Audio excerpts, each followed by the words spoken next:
Je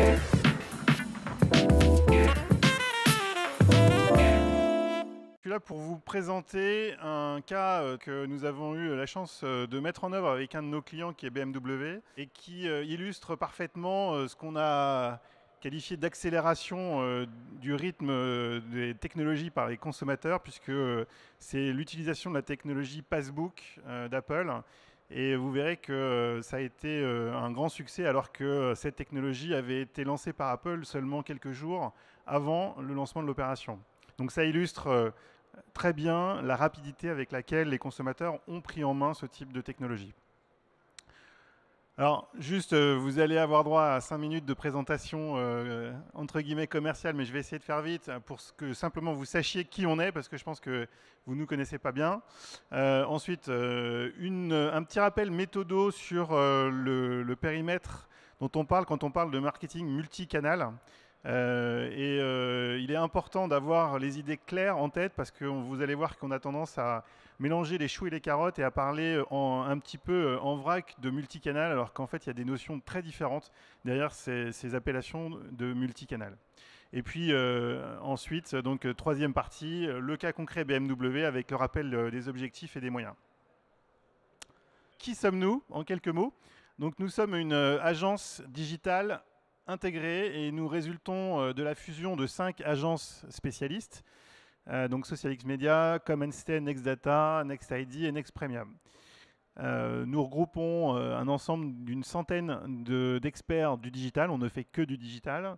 Nous avons un portefeuille de 80 clients actifs, 10 ans d'expertise dans le domaine digital. On est dans le top 10 des agences indépendantes et on est coté en bourse avec un chiffre d'affaires 2012 de 18 millions d'euros. Voilà, juste pour donner les ordres de grandeur. Et nos pôles d'expertise se regroupent en 3.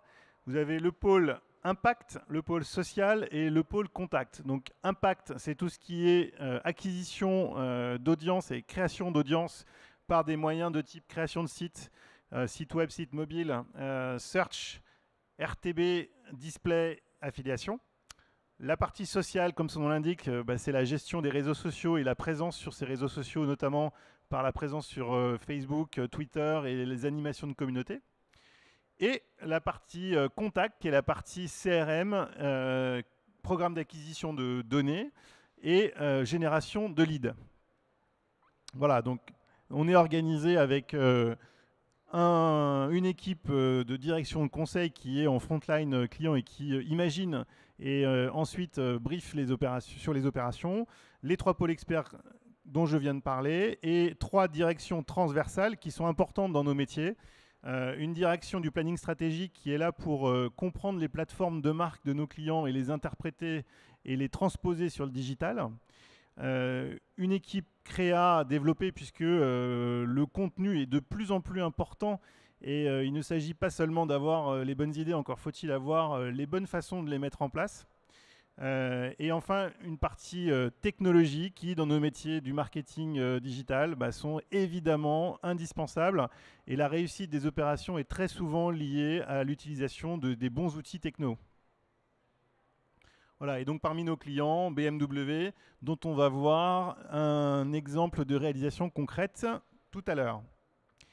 Alors, on va dire, pour résumer notre approche, c'est que sur l'ensemble des canaux du digital et l'ensemble des canaux, je dirais, du marketing en général, on est en train de vivre une révolution qui est celle du passage du média planning à l'audience planning. Et ça, c'est un petit peu en dehors du sujet principal de la conférence, mais ça mérite de s'y attarder 30 secondes.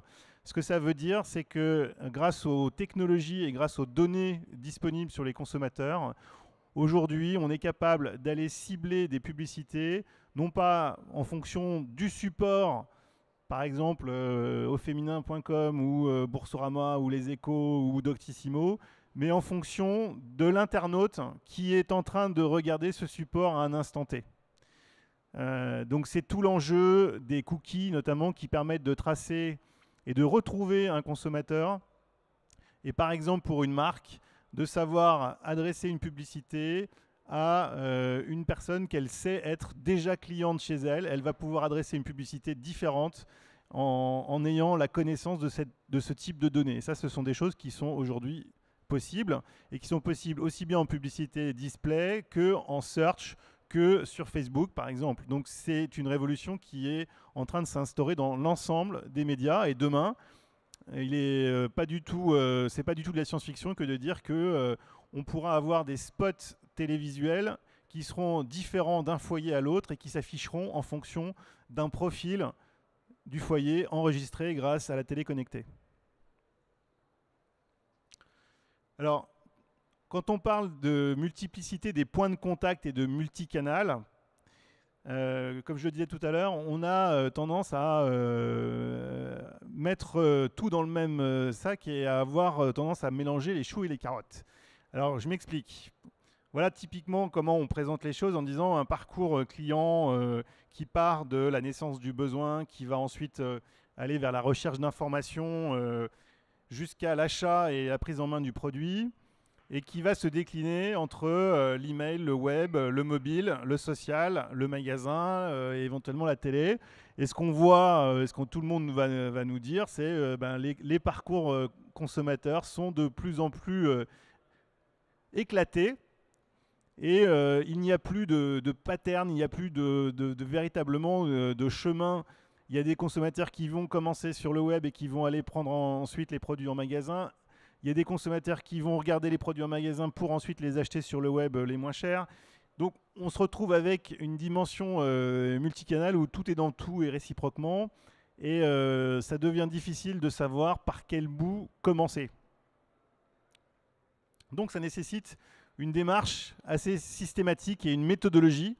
Donc méthodologie très simple, mais néanmoins très utile pour poser les bases d'une bonne réflexion, parce que fondamentalement, ce qu'il faut garder en tête, c'est que pour les clients, la notion de canal n'existe pas. Hein, si vous demandez à un client ce qu'il a fait, il ne va pas vous dire « oui, je suis allé sur le canal 1, puis le canal 2, puis le canal 3 ». Non, j'ai interagi avec une marque, et j'ai interagi avec la même marque, qu'elle soit via mon smartphone, via mon ordinateur ou dans le point de vente. Pour moi, ça reste une marque. La deuxième chose, et ça c'est une conviction, on a un peu l'impression aujourd'hui que c'est une évidence, mais finalement c'est très récent. Aujourd'hui, c'est le consommateur qui donne le rythme. Et ça, c'est une différence vraiment importante avec le passé. Les technologies sont diffusées et sont prises en main par les consommateurs plus vite que les marques ne sont capables de s'y adapter. Donc ça veut dire que lorsqu'on est une marque aujourd'hui, on est tout le temps en train de courir après les dernières évolutions, en train de se dire, bah tiens, qu'est-ce que je vais faire par exemple en paiement mobile. Il y a une attente forte des clients et on sait que les consommateurs sont prêts à passer au paiement mobile, mais les technologies ne sont pas prêtes. On sait que les consommateurs sont multi-écrans, mais arriver à avoir un discours homogène entre la télé, le smartphone, le magasin, le papier, c'est quelque chose d'extrêmement compliqué dans des organisations qui sont très souvent en silo, ou dans les services marketing, vous avez les équipes qui s'occupent des plans médias télé, et vous avez d'autres équipes qui se parlent de temps en temps, qui s'occupent par exemple du marketing direct. Donc dans un cadre comme ça, l'intégration et la consolidation des canaux de communication est de plus en plus importante, d'où la nécessité et d'où notre conviction d'ailleurs au passage d'avoir créé une agence intégrée multicanal, parce qu'on pense que travailler avec une multiplicité d'agences spécialisées rend l'intégration et la consolidation extrêmement complexe d'un point de vue de l'annonceur.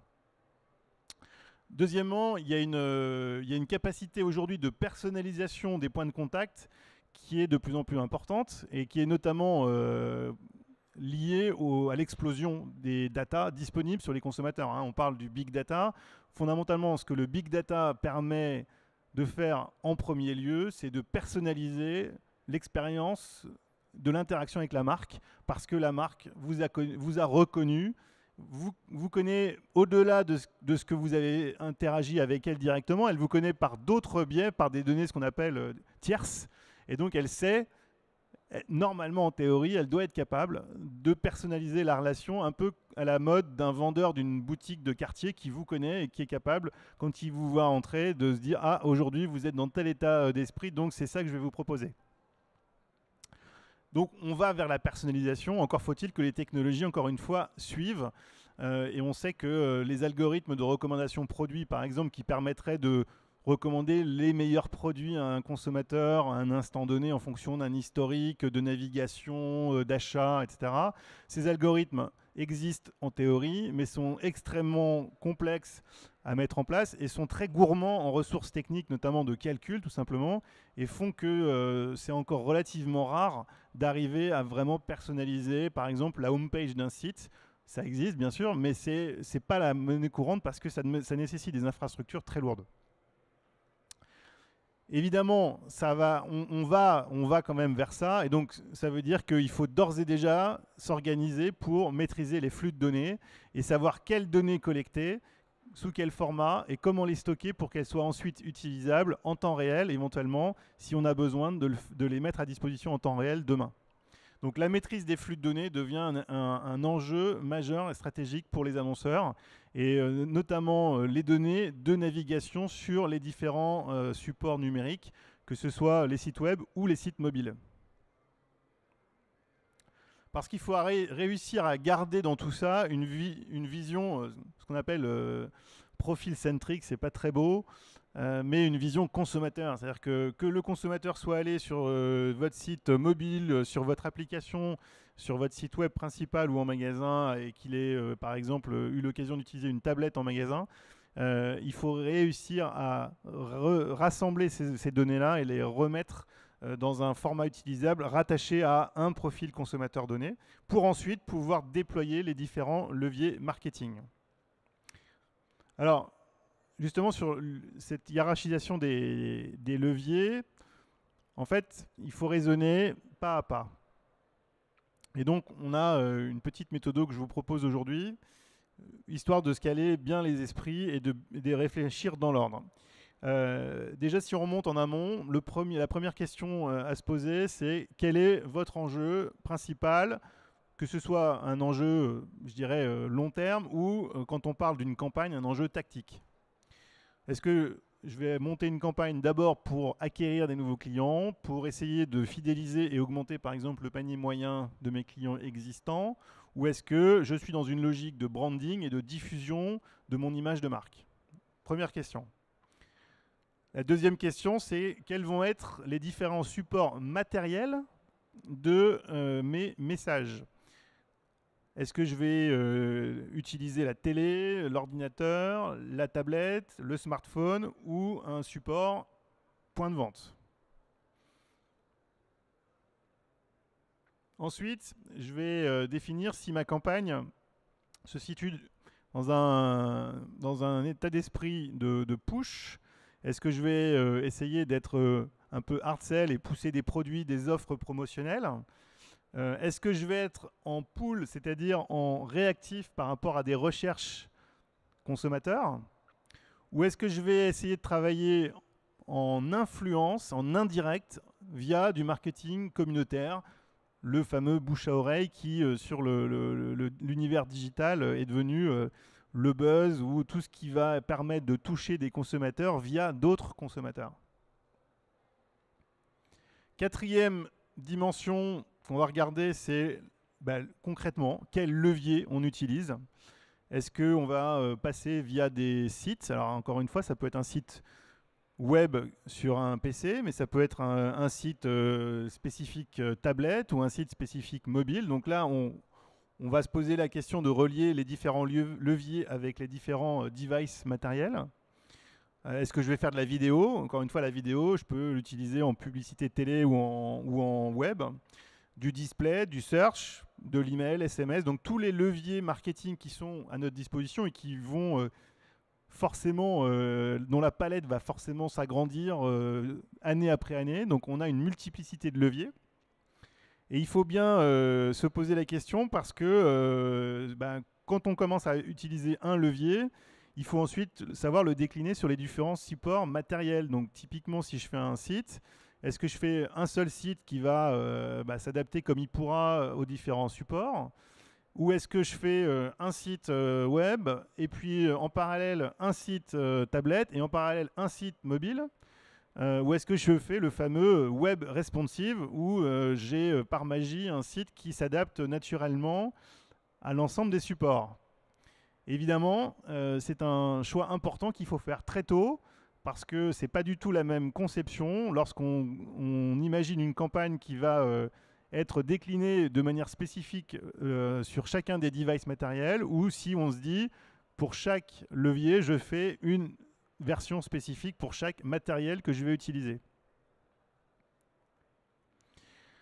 Ensuite, on va réfléchir en termes d'actifs payants, en termes d'actifs propriétaires ou en termes d'actifs mérités, le fameux earn. Donc c'est ce que je vais médiatiser en achetant de l'espace concrètement, ce que je vais utiliser sur mes propres actifs que je possède déjà et qui vont me permettre de relayer mes messages.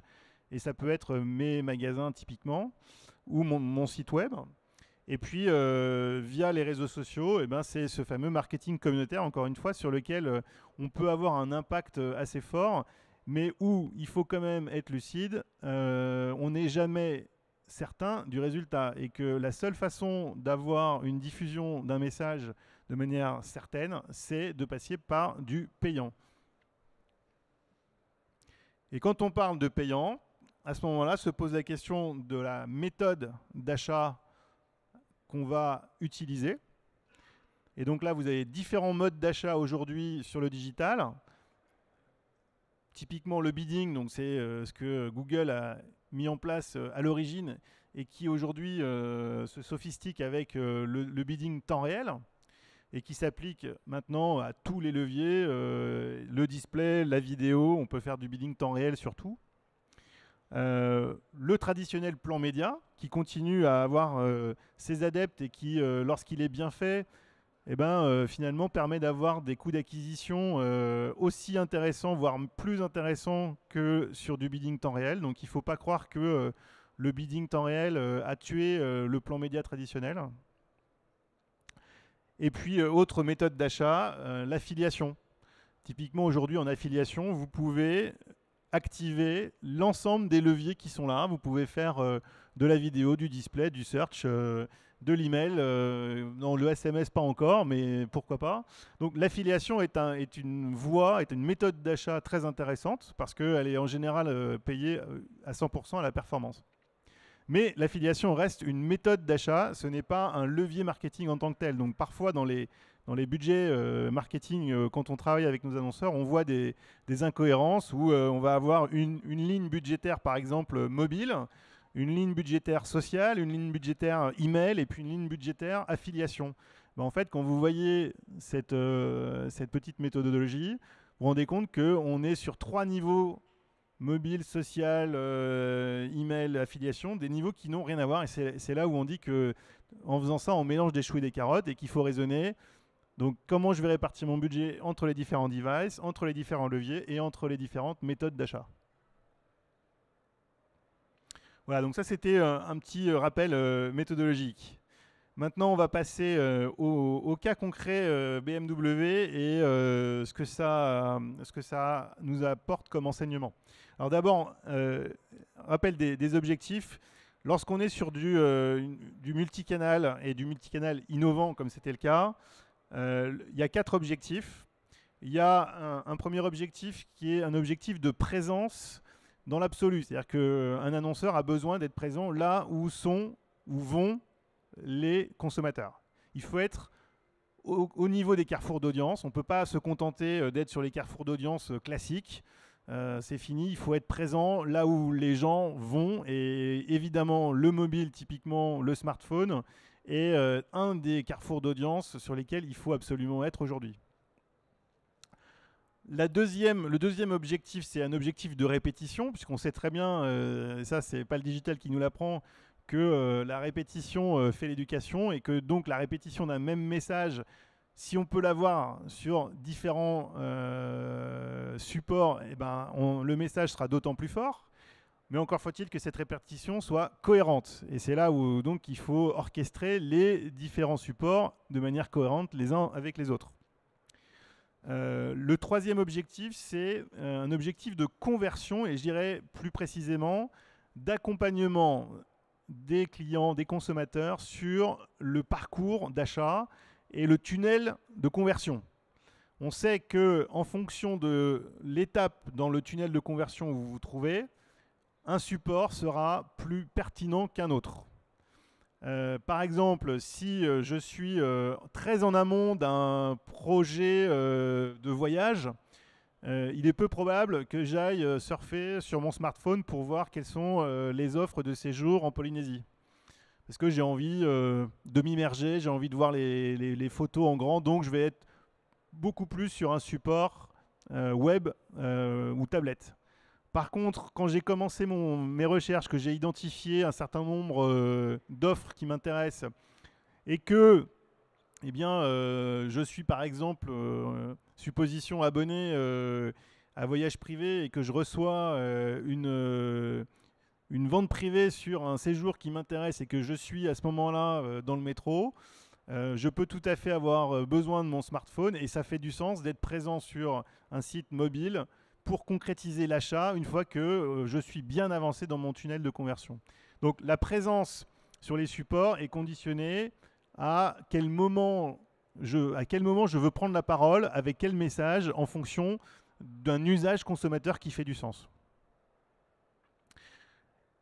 Et le quatrième objectif, c'est d'arriver à mesurer tout ça et notamment à attribuer correctement la vente et le poids de chaque canal dans la vente finale. Et ça, c'est encore une autre paire de manches et une vraie complexité. Vous savez que la règle en digital, c'est la règle du dernier clic.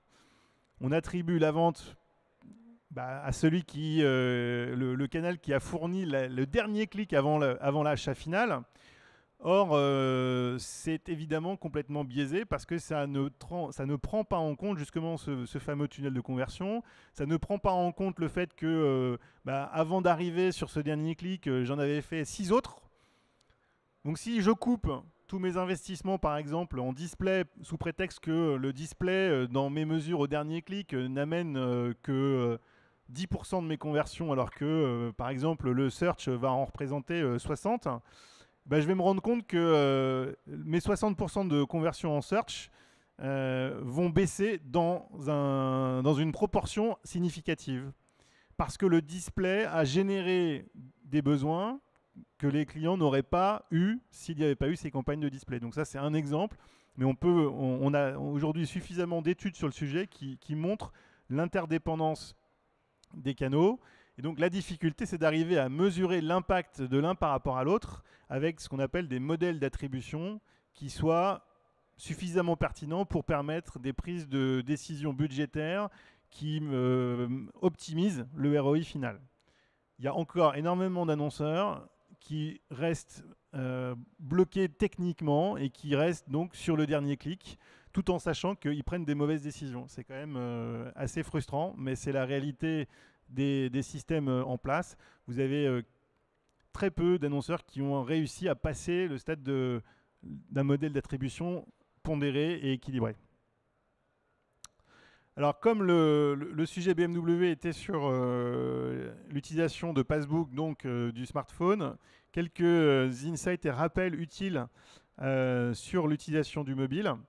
Aujourd'hui, le smartphone, hein, là on parle des smartphones en général, 20 millions de possesseurs, encore un petit peu surreprésenté en hommes, mais on va arriver à un équilibre 50-50.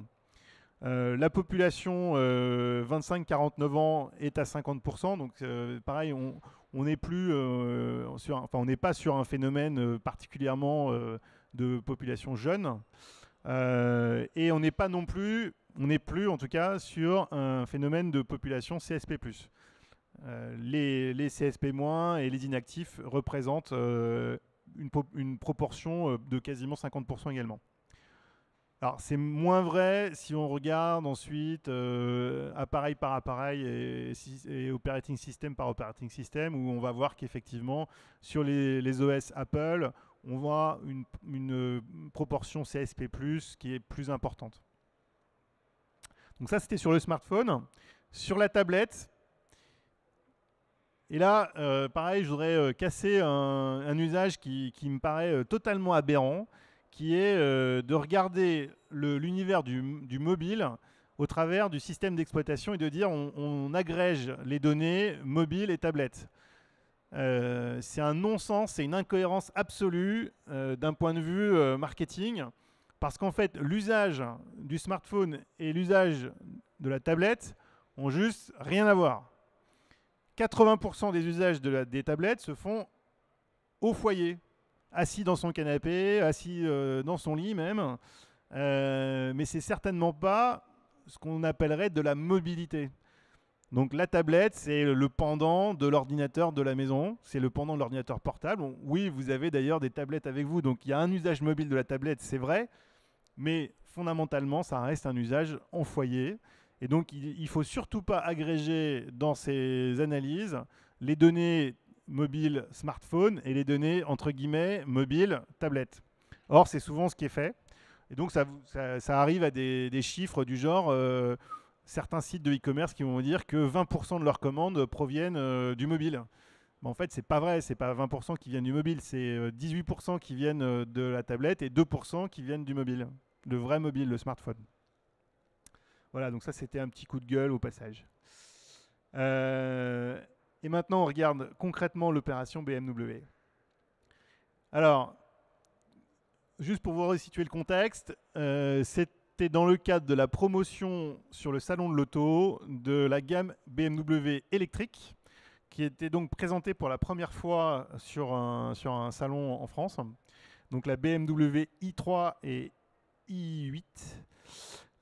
Et donc, ils nous ont demandé un dispositif innovant multicanal pour créer du trafic web.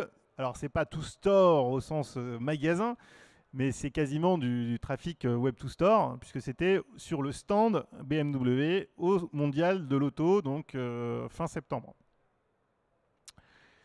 Et il se trouve qu'à ce moment-là, Apple venait d'annoncer le lancement de l'application Passbook. Donc Passbook, pour rappel, c'est un porte-carte disponible en standard sur tous les Apple iPhone, donc tout le système d'exploitation iOS 6, et qui a vocation à vous permettre de gérer de manière plus pratique les différentes cartes de fidélité, les tickets, typiquement tickets de cinéma, et tous les billets de transport, les billets d'avion, les billets de train, etc. Avec deux fonctions particulièrement intelligentes. Une fonction de rappel automatique en fonction d'un critère de date et d'heure. Donc ça veut dire que on peut programmer dans un passbook le fait d'avoir une notification qui va apparaître un certain jour à une certaine date et à une certaine heure. Et deuxième chose, une notification également intelligente qui apparaît en fonction de votre lieu, donc géolocalisé. Voilà. Et donc là, pour BMW, pour le mondial de l'auto, ça nous est apparu une évidence que d'utiliser ça, puisque ça nous permettait d'activer ces notifications eh bien, pendant la période du salon et sur le lieu, ici même, porte de Versailles. C'est-à-dire que ces notifications apparaîtraient uniquement donc, sur la quinzaine du salon et uniquement pour les gens qui étaient physiquement dans un périmètre de 1 km autour de la porte de Versailles. Alors, les différentes étapes de la campagne, bon là, vous voyez tout le déroulé. En gros, l'idée, c'était un carton d'invitation qui est celui qui est positionné en bas à droite de l'écran, téléchargeable par le consommateur qui avait été ciblé à l'origine. Donc, pour la petite histoire, on a ciblé via différents supports. On a ciblé en emailing et on a ciblé en display mobile. Et on a ciblé des gens qui étaient CSP+, ou qui étaient éco-conscients, donc inscrits sur des newsletters, développement durable et autres. Et donc, on les a invités à recevoir leur coupon d'invitation, leur carton d'invitation. Et en fonction de s'ils étaient équipés ou non d'un Apple, soit on leur proposait une page web mobile simple avec le carton d'invitation, soit on leur proposait, si on avait détecté qu'ils étaient sur un Apple avec le système d'exploitation 6, le téléchargement du coupon Passbook. Voilà. Et je rappelle encore une fois que cette campagne a été lancée donc le 29 septembre et que Passbook avait été déployé et annoncé concrètement le 23 septembre. Donc 6 jours après l'annonce et la mise à disposition du système d'exploitation iOS 6. Donc il y avait un risque qui était qu'on tape dans le vide avec un parc d'utilisateurs extrêmement faible du Passbook. Donc voilà comment ça se présentait concrètement avec l'email d'invitation, les bannières et le lien sur le site BMW. Et évidemment, pour recevoir son coupon, il fallait remplir un questionnaire. Donc ce genre d'événement est aussi pour une marque l'occasion d'enrichir sa donnée consommateur et donc de collecter des profils. Donc c'est un événement, les participants ont très bien répondu et ça a permis à BMW d'enrichir sa base de prospection.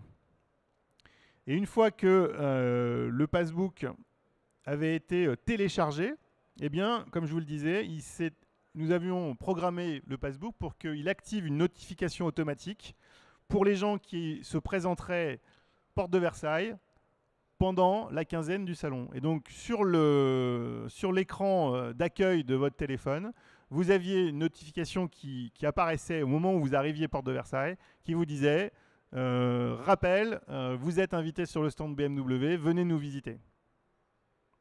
Et à ce moment-là, en cliquant sur cette notification, vous affichiez le Passbook en question. Donc, vous voyez l'illustration à gauche de l'écran avec un code barre. Et ce code barre, ensuite, était flashé sur le stand directement par les hôtesses. Et à partir de là, vous étiez identifié comme invité, entre guillemets, spécial. Et donc, vous aviez la possibilité d'approcher les véhicules BMW i de plus près et avec un accompagnement privilégié d'une hôtesse. Donc un vrai avantage client, vous étiez vraiment privilégié. Alors ils n'ont pas pu le gérer tous les jours puisque les jours de très forte affluence le week-end, il y avait tellement de monde qu'ils n'ont pas pu le mettre en place en fait. Donc la promesse consommateur de ce côté-là a été un petit peu, on va dire, affaiblie par juste le poids du nombre. Mais en tout cas, ce qui est sûr, c'est que le dispositif a été un dispositif qui a marqué les esprits. Chez BMW, c'était un challenge d'apparaître comme innovant sur ce lancement, et ça l'a été. Il y a eu plusieurs milliers d'inscrits à l'opération. Et ce qui est intéressant, c'est que alors on a eu à peu près 5000 inscrits. Et sur ces 5000, il y en a 25% qui ont téléchargé un Passbook. Et donc ça, c'est un chiffre qui nous a vraiment étonnés parce qu'on s'attendait plutôt à du 5 ou 10%, compte tenu, encore une fois, de la fraîcheur et de la récence de la mise en place du Passbook. Et ben, 6 jours après le lancement, il y avait déjà 25% des personnes qui ont téléchargé un coupon Passbook. Et les feedbacks des consommateurs ont été extrêmement positifs. Et tout le monde a été étonné parce que c'était la première fois concrètement pour la plupart d'entre eux, même pour quasiment 100%, qu'ils voyaient le Passbook en action. Et le fait de recevoir cette notification au moment où ils arrivaient porte de Versailles, ça en a étonné plus d'un. Et en arrivant sur le stand, les hôtesses ont remonté des commentaires agréablement surpris des clients. Alors évidemment, ce type d'opération est destiné à poser les bases de ce qui va être fait plus tard, et notamment pour un annonceur comme BMW, se pose la question de la création du trafic dans ses concessions, et pas seulement au moment du salon de l'auto, mais toute l'année. Vous savez que les constructeurs ont traditionnellement des périodes de communication fortes au moment des journées portes ouvertes. Eh bien, il est prévu qu'on déploie un système à base d'un passbook pour les prochaines journées portes ouvertes BMW. Voilà, donc ça fait 43 minutes, donc il nous reste 1 minute 30 pour des éventuelles questions. Et merci de votre attention en tout cas. Pas de questions? Bon, ben je vous remercie.